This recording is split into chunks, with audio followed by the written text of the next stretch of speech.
Well, we have with us Professor Teresa Ghilarducci. Did I get that right, Professor? You sure did. You sure did. Can I call you G? Yeah, you sure can. Everyone else does. Oh, they do? All right. I thought that was unique to me. Now, you're Professor of Economics at the New School for Social Research. Is that correct? That's right. And you have an idea with these 401K plans that has now received a lot of publicity. You have attended at least one hearing in the House. People are intrigued by your proposal. What is your proposal? Well, I think people don't realize how bad 401K plans treat them with their high fees and really... No, let me slow you down there. You can get a 401K plan with a mutual fund that has no fees. I've got them. That's what they tell you. But all 401K plans have fees. How do you pay the salaries of the investment managers and the advertising? There are fees, but they're not apparent. So they're crooked. They're crooks? Can I say that? Pardon me? So they're crooks. They've gotten away with everything. Say it. Yep, Cut through they've gotten away with it. Are they crooks, ma'am? Yes or no? 2% fees over time. That can erode about 30 or 40% of people's assets.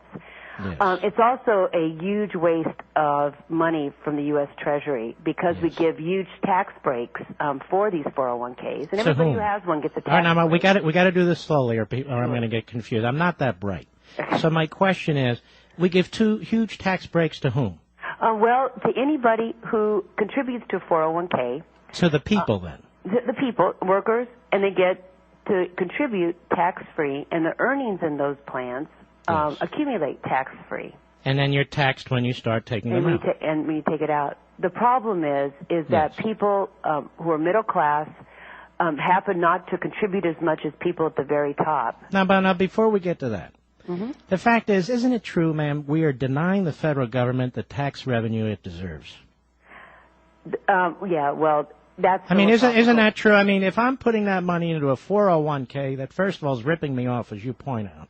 Right. And then secondly, there's tens of billions of dollars in taxes the government could be collecting, but for the fact that we keep it. Well, you're exactly right. That's exactly right. Not so stupid, am I? No, you got it just right, and I'm going to steal that way of describing it. Now, let me ask you another question while we're on the subject. What happened to all my Social Security deductions? Where are they? Well, your Social Security deduction goes towards your account, and you'll get Social Security. No. Wait a minute. How much money's in that trust fund?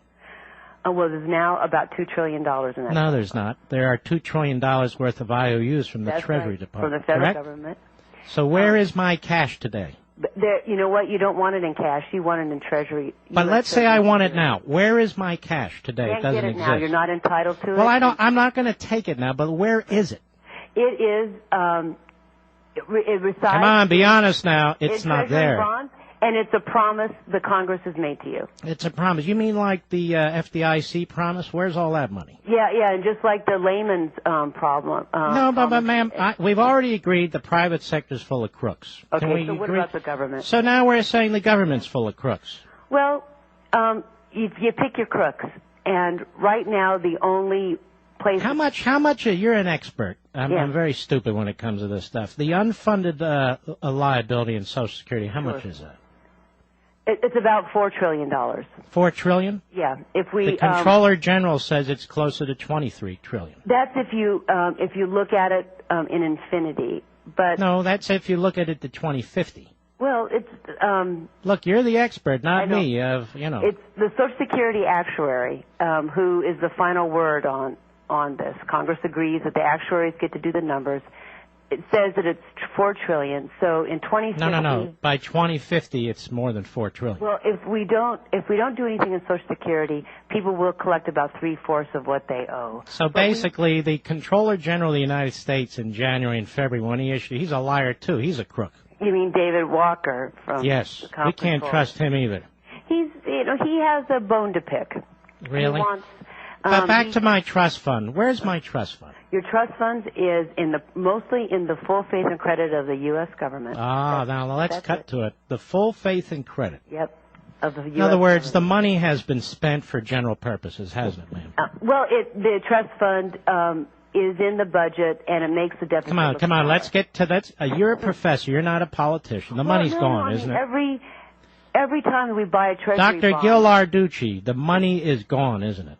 The government borrowed it from the Social Security plan, just like it's. They issued IOUs, correct? They issued IOUs, correct? They did, just like they're issuing. Hold on now. Is that insurance?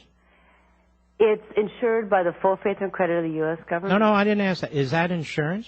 Social Security is insurance. How can it be? Well, what it is if you meet the requirements to get the benefit, you get it. Just well, like the full faith and credit, I got that part. Yeah. The IOUs, I got that part. Yeah. But basically, if the government didn't have a printing press, it would be a Ponzi scheme, correct? No, you're right. And if it was Argentina or some other kind of country... no, forget about Argentina. Now, here's my next question. Yeah. These 401K's, why don't we just nationalize the damn things? Well, that's my proposal. Yes. Tell us how we would do that. Go ahead. What I want is those tax breaks to be cut way back. So if people want to contribute $5,000 to their 401K's, I don't know why they would, they can. And they'll get a tax break for that. But stop it at $5,000. Right now, the wealthiest contribute up to $20,000. Only a few people, about 3% of workers. Well, we want to stick it to them. Yeah. So, they don't need it. We don't need it. No, they don't. They help themselves. But may I ask you a question about the attitude?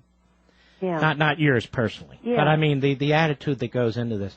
When somebody says that somebody else doesn't need something, yeah. Isn't that a little fascist, don't you think?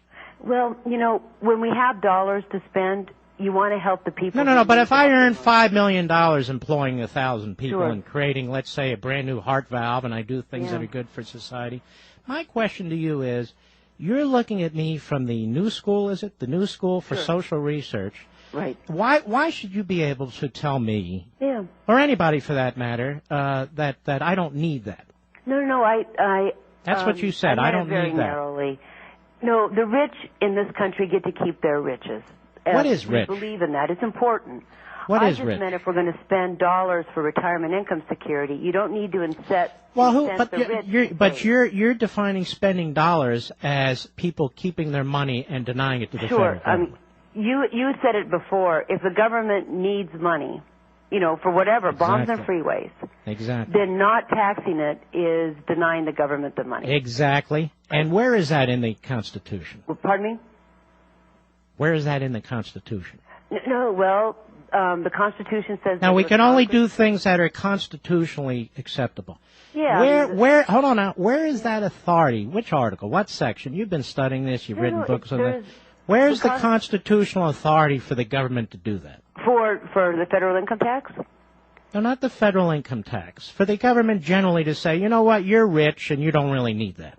No, it's not in the Constitution. The Constitution gave the power to Congress and the President to do make what? Those philosophical decisions. No, to raise taxes, an income tax, to pay for the legitimate purposes of government. Right. And then we decided to make it a progressive income tax. Well, right, I got all that, but my question is, where does the Constitution permit the government to decide that I have too much money for my pension? No, it's not in the Constitution. It's in the laws of Congress.